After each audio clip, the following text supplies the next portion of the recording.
B Nagendra ಮಾಜಿ PA Harish ನನ್ನ ವಶಕ್ಕೆ ಪಡೆದುಕೊಂಡಿದೆ ಎನ್ಫೋರ್ಸ್ಮೆಂಟ್ ಡೈರೆಕ್ಟರೇಟ್. ಡಾಲರ್ಸ್ ಕಾಲೋನಿಯ ಮನೆಯಿಂದ ಇಡಿ ಜಾರಿ ನಿರ್ದೇಶನಾಲಯ ಹರೀಶ್ ಅವನನ್ನ ಆ ಮನುಷ್ಯನನ್ನ ಪಿಎನನ್ನ ಕರ್ಕೊಂಡೋಗಿದೆ. ಬಟ್ಟೆಯಲ್ಲಿ ಮುಖ ಮುಚ್ಚಿಬಿಟ್ಟು ಕರ್ಕೊಂಡೋಗಿದ್ದಾರೆ ಅಧಿಕಾರಿಗಳು. ಯಾಕೋ ವಾಲ್ಮೀಕಿ ಅಭಿವೃದ್ಧಿ ನಿಗಮದಲ್ಲಿ 187 ಕೋಟಿ ರೂಪಾಯಿ ಭ್ರಷ್ಟಾಚಾರ. ಇದರಲ್ಲಿ ಯೂನಿಯನ್ ಬ್ಯಾಂಕ್ ಆಫ್ ಇಂಡಿಯಾದ MG ರೋಡ್ನ ಬ್ರಾಂಚ್ನ ಅಧಿಕಾರಿಗಳು ಇವರೆಲ್ಲರೂ ಸೇರ್ಕೊಂಡಿದ್ದಾರೆ.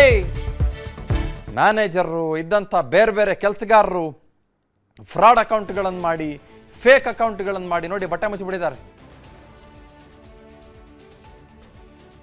ಎಲ್ಲೂ ಬಟ್ಟೆ ಮುಚ್ಚಿಬಿಟ್ಟಿದ್ದಾರೆ. ಆ ಮನುಷ್ಯನ ಬಟ್ಟೆ ಮುಚ್ಚಿದ್ರು ಕೂಡ ಎಲ್ಲ ಕ್ಯಾಮ್ರಾದವರು ಆ ಬಟ್ಟೆಗೆ ಕ್ಯಾಮ್ರಾ ಹಿಡಿತಾ ಇದ್ದಾರೆ, ನನ್ನ ತಲೆಗೆ ಕ್ಯಾಮ್ರಾ ಹಿಡಿತಾ ಇದ್ದಾರೆ ಅನ್ನೋ ಕಾರಣಕ್ಕೆ ಆ ಮನುಷ್ಯನೂ ತಲೆ ತಗ್ಗಿಸ್ಕೊಂಡ್ಬಿಟ್ಟಿದ್ದಾನೆ. ಮೋಸ್ಟ್ಲಿ ತಲೆ ತಗ್ಸ್ಕೊಂಡಿರೋದು ಇನ್ ಶೇಮ್, ನಾಚಿಕೆ ಪಟ್ಕೊಂಡು ಅಲ್ಲ,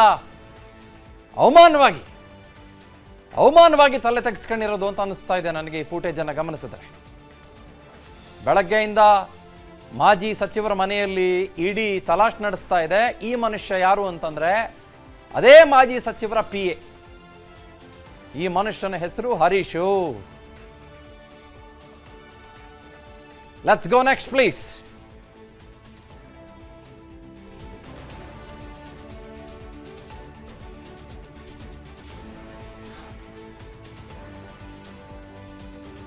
S K Manjunath is live with me, ನಮ್ಮ ಕ್ರೈಮ್ ಬ್ಯೂರೋ ಪ್ರತಿನಿಧಿ ಮಂಜು.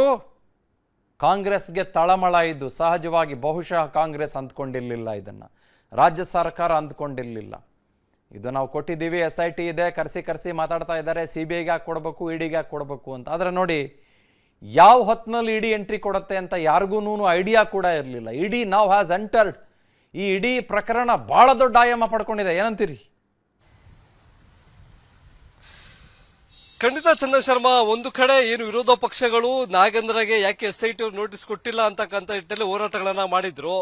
ಜನಸಾಮಾನ್ಯರಿಗೂ ಅಷ್ಟೇ ಒಂದು ಪ್ರಶ್ನೆ ಕಾಡ್ತಾ ಇತ್ತು. ಸರ್ಕಾರ ಎಲ್ಲೋ ನೆಪ ಮಾತ್ರಕ್ಕೆ SIT ರಚನೆ ಮಾಡಿದೆ, ಒಬ್ಬ ಮಿನಿಸ್ಟರ್ ಅನ್ನು ಅಂದ್ರೆ ಮಾಜಿ ಮಿನಿಸ್ಟರ್ ಆಗಿರ್ತಕ್ಕಂಥ ನಾಗೇಂದ್ರನ ಅರೆಸ್ಟ್ ಮಾಡೋದಕ್ಕೆ ಬಿಡೋದಿಲ್ಲ ಅಂತಕ್ಕಂಥ ಒಂದು ಪ್ರಶ್ನೆ ಜನಸಾಮಾನ್ಯರನ್ನು ಕಾಡೋದಕ್ಕೆ ಶುರು ಮಾಡಿತ್ತು. ಆದ್ರೆ ಪರ್ಯಾಯವಾಗಿ ತನಿಖೆ ಕೈಗೆತ್ತಿಕೊಂಡಿದ್ದಂತ ಇಡಿ ಮತ್ತೆ CBI ಅಧಿಕಾರಿಗಳು ಈ ಪ್ರಕರಣಕ್ಕೆ ಸಂಬಂಧಪಟ್ಟಂತೆ ಅಗತ್ಯ ದಾಖಲೆಗಳನ್ನ ಕಲೆಕ್ಟ್ ಮಾಡಿ ಇವತ್ತು ಕಾರ್ಯಾಚರಣೆಗೆ ಇಳಿದಿರ್ತಕ್ಕಂಥದ್ದು. ಬರೋಬ್ಬರಿ 18 ಸ್ಥಳಗಳಲ್ಲಿ ಏಕಕಾಲಕ್ಕೆ ನಡೆದಂತ ದಾಳಿ, ಆ ದಾಳಿಯಲ್ಲಿ ಸಿಕ್ಕಂತ ಹಲವಾರು ಮಹತ್ವದ ಕಡತಗಳ ಪರಿಶೀಲನೆ ಬಳಿಕ ಈಗ ಮೊದಲ ಬಾರಿಗೆ ಇಡಿ ಅಧಿಕಾರಿಗಳು ಒಬ್ಬ ನಾಗೇಂದ್ರಗೆ ಅತ್ಯಾಪ್ತರಾಗಿದ್ದಂಥವರು, ನಾಗೇಂದ್ರಗೆ PA ಆಗಿದ್ದಂತ ಹರೀಶ್ ಎಂಬಾತನನ್ನ ವಶಕ್ಕೆ ಪಡೆದು ಆತನನ್ನ ಕೇಂದ್ರ ಇಲಾಖೆ ಅಂದ್ರೆ ಇಡಿಯ ಕೇಂದ್ರ ಕಚೇರಿ ಇರ್ತಕ್ಕಂಥ ಶಾಂತಿನಗರದ ಕಚೇರಿಗೆ ಕರೆದುಕೊಂಡು ಹೋಗ್ತಾ ಇದ್ದಾರೆ. ಅಲ್ಲಿ ಆತನನ್ನ ತೀವ್ರ ವಿಚಾರಣೆಗೆ ಒಳಪಡಿಸ್ತಾರೆ.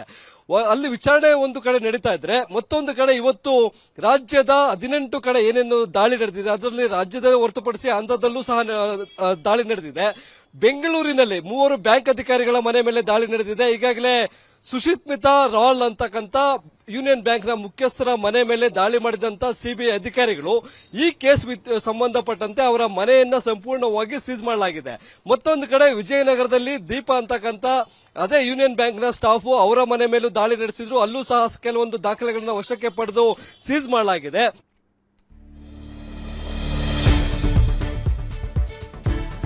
ಬಿ ನಾಗೇಂದ್ರ ಮಾಜಿ PA ಹರೀಶ್ ನನ್ನ ವಶಕ್ಕೆ ಪಡೆದುಕೊಂಡಿದೆ ಎನ್ಫೋರ್ಸ್ಮೆಂಟ್ ಡೈರೆಕ್ಟರೇಟ್. ಡಾಲರ್ಸ್ ಕಾಲೋನಿಯ ಮನೆಯಿಂದ ಇಡಿ ಜಾರಿ ನಿರ್ದೇಶನಾಲಯ ಹರೀಶ್ ಅವನನ್ನ ಆ ಮನುಷ್ಯನನ್ನ PAನನ್ನ ಕರ್ಕೊಂಡೋಗಿದೆ. ಬಟ್ಟೆಯಲ್ಲಿ ಮುಖ ಮುಚ್ಚಿಬಿಟ್ಟು ಕರ್ಕೊಂಡೋಗಿದ್ದಾರೆ ಅಧಿಕಾರಿಗಳು. ಯಾಕೋ ವಾಲ್ಮೀಕಿ ಅಭಿವೃದ್ಧಿ ನಿಗಮದಲ್ಲಿ 187 ಕೋಟಿ ರೂಪಾಯಿ ಭ್ರಷ್ಟಾಚಾರ. ಇದರಲ್ಲಿ ಯೂನಿಯನ್ ಬ್ಯಾಂಕ್ ಆಫ್ ಇಂಡಿಯಾದ MG ರೋಡ್ನ ಬ್ರಾಂಚ್ನ ಅಧಿಕಾರಿಗಳು ಇವರೆಲ್ಲರೂ ಸೇರ್ಕೊಂಡಿದ್ದಾರೆ. ಮ್ಯಾನೇಜರು ಇದ್ದಂಥ ಬೇರೆ ಬೇರೆ ಕೆಲಸಗಾರರು ಫ್ರಾಡ್ ಅಕೌಂಟ್ಗಳನ್ನು ಮಾಡಿ, ಫೇಕ್ ಅಕೌಂಟ್ಗಳನ್ನು ಮಾಡಿ ನೋಡಿ ಬಟ್ಟೆ ಮುಚ್ಚಿಬಿಟ್ಟಿದ್ದಾರೆ. ಎಲ್ಲೂ ಬಟ್ಟೆ ಮುಚ್ಚಿಬಿಟ್ಟಿದ್ದಾರೆ. ಆ ಮನುಷ್ಯನ ಬಟ್ಟೆ ಮುಚ್ಚಿದ್ರು ಕೂಡ ಎಲ್ಲ ಕ್ಯಾಮ್ರಾದವರು ಆ ಬಟ್ಟೆಗೆ ಕ್ಯಾಮ್ರಾ ಹಿಡಿತಾ ಇದ್ದಾರೆ, ನನ್ನ ತಲೆಗೆ ಕ್ಯಾಮ್ರಾ ಹಿಡಿತಾ ಇದ್ದಾರೆ ಅನ್ನೋ ಕಾರಣಕ್ಕೆ ಆ ಮನುಷ್ಯನೂ ತಲೆ ತಗ್ಗಿಸ್ಕೊಂಡ್ಬಿಟ್ಟಿದ್ದಾನೆ. ಮೋಸ್ಟ್ಲಿ ತಲೆ ತಗ್ಸ್ಕೊಂಡಿರೋದು ಇನ್ ಶೇಮ್, ನಾಚಿಕೆ ಪಟ್ಕೊಂಡು ಅಲ್ಲ, ಅವಮಾನವಾಗಿ ತಲೆ ತೆಗೆಸ್ಕೊಂಡಿರೋದು ಅಂತ ಅನ್ನಿಸ್ತಾ ಇದೆ ನನಗೆ ಈ ಫೂಟೇಜನ್ನು ಗಮನಿಸಿದ್ರೆ. ಬೆಳಗ್ಗೆಯಿಂದ ಮಾಜಿ ಸಚಿವರ ಮನೆಯಲ್ಲಿ ಇಡಿ ತಲಾಶ್ ನಡೆಸ್ತಾ ಇದೆ. ಈ ಮನುಷ್ಯ ಯಾರು ಅಂತಂದ್ರೆ ಅದೇ ಮಾಜಿ ಸಚಿವರ PA. ಈ ಮನುಷ್ಯನ ಹೆಸರು Harish. Let's go next please.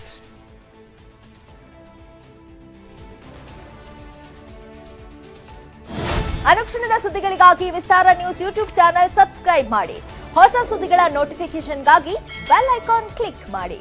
Latest ಅಪ್ಡೇಟ್ಸ್ಗಾಗಿ www.vistaranews.com ವೆಬ್ಸೈಟ್ಗೆ ವಿಸಿಟ್ ಮಾಡಿ. ಅಂಗೈಯಲ್ಲೇ ಜಗತ್ತಿನ ಸುದ್ದಿ ತಿಳಿಯಲು ವಿಸ್ತಾರ ನ್ಯೂಸ್ ಕನ್ನಡ ಆಪ್ ಡೌನ್ಲೋಡ್ ಮಾಡಿ.